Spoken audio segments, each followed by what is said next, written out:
Well, not much going on the V8 97 Sahara project. I showed you before I picked up this 2003 and I just want to get this done so I can drive it, possibly flip it. The oil pan's rotted out of it. It's leaking pretty good. It's got a bunch of blisters on it that are seeping oil.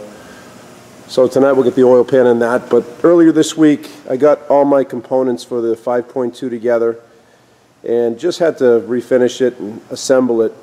If I let it sit around until I'm ready for it, I'd probably lose half the stuff.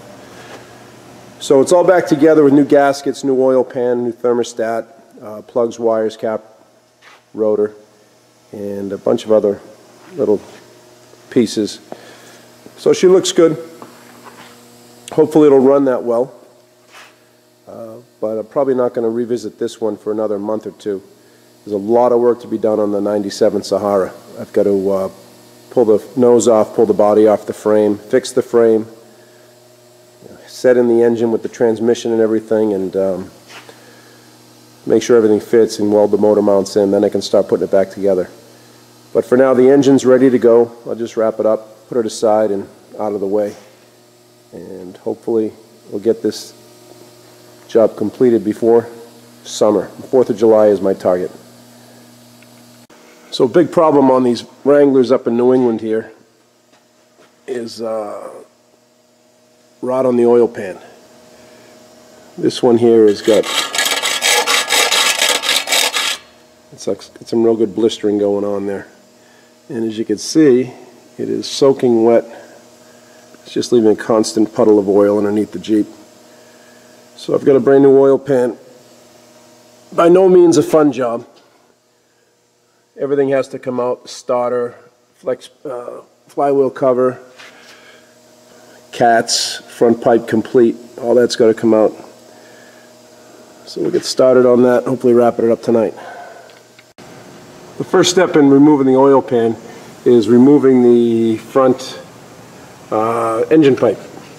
And it has the two cats up by the manifold, forward one and the back one. And these bolts are a real pain in the ass. There's no room between the cats to get a swivel up there or a socket, so you have to use a few different tools. But this is probably the newest one I've ever done, and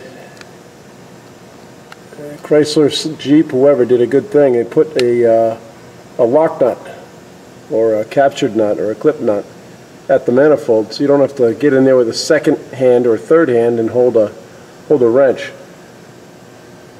And these bolts are actually coming out pretty easily.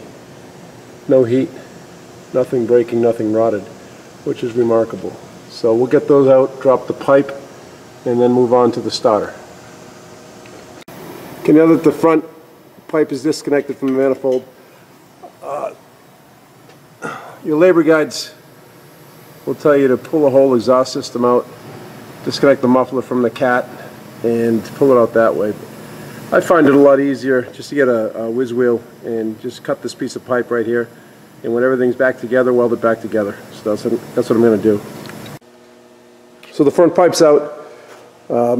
Nice clean cut. Ended up using the Sawzall to get it out.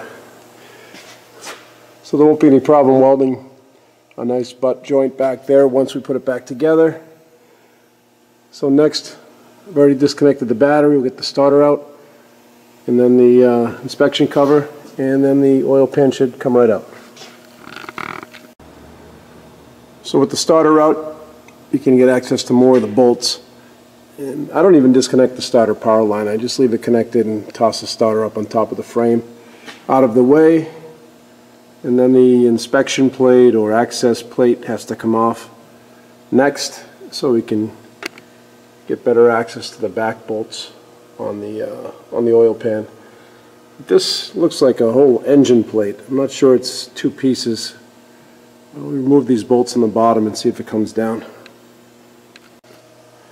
Alright, the pan's out. Got a whole pile of bolts there. Some bracket that covers up the rear of the oil pan between the transmission cover. So the pan's pretty beat.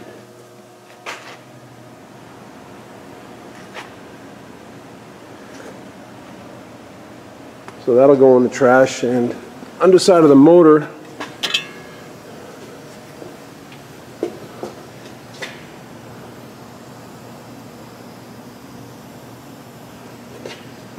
I guess it looks pretty good.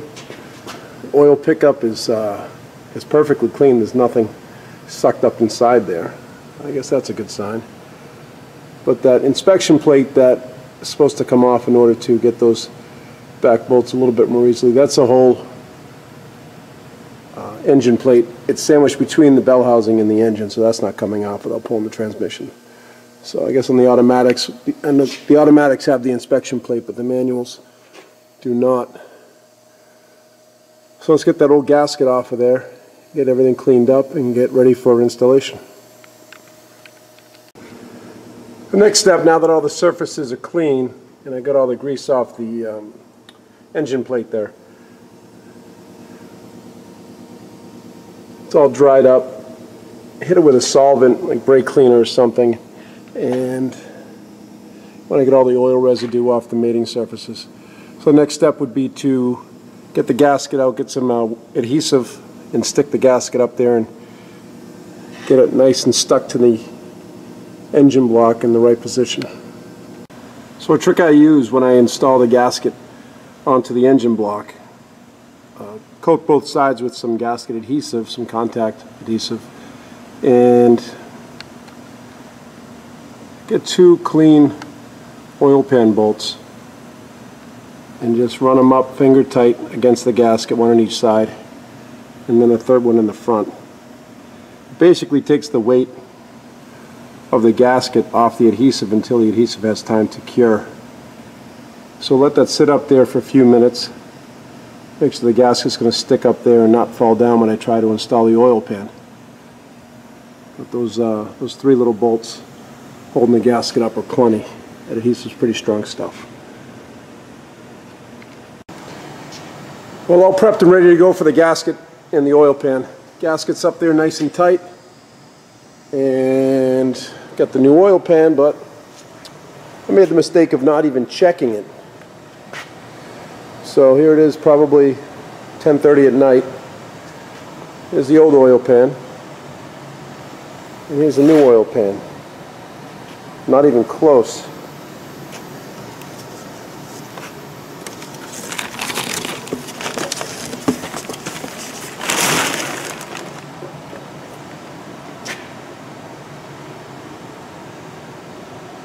A little shorter.